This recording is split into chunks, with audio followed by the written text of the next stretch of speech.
cahaya ilahi Rabbani yakzoh anu nyorot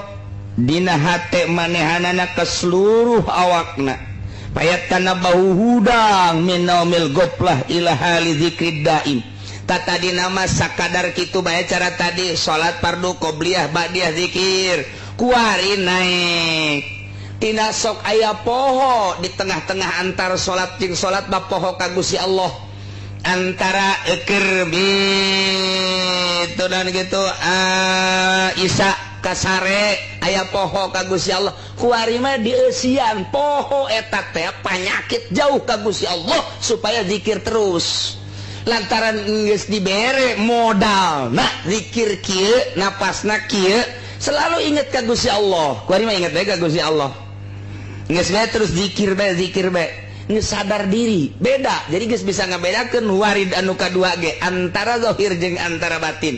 artina ke diberenya ieu mah awak sina teh roh urang jeung awak urang beda roh mah roh kadaharana lain zahir mah zahir kadaharana lain atur ku sia urusan roh nu mantak tah napasna asupkeun napas zikirna eta teh kan eukeur nyaritakeun masalah roh kuari roh teh geus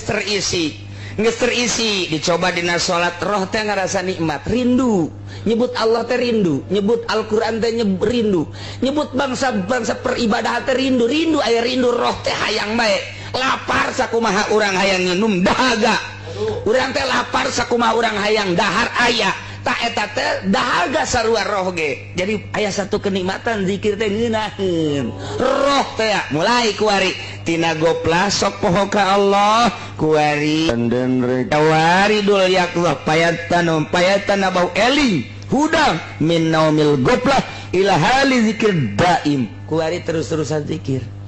lantaran aya ngeunah atuh mun teu ngeunah mah moal bisa dipaksakeun kos kitu teh moal bisa rumusan mah moal bisa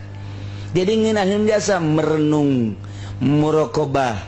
nginget-nginget Gusti Allah teh naon karesep urang zikir ngeunaheun jasa zikir ka Gusti Allah teh zikirna geus deuk mana la ilaha illallah ngeunaheun deuk la haula pokona inget ka Allah lah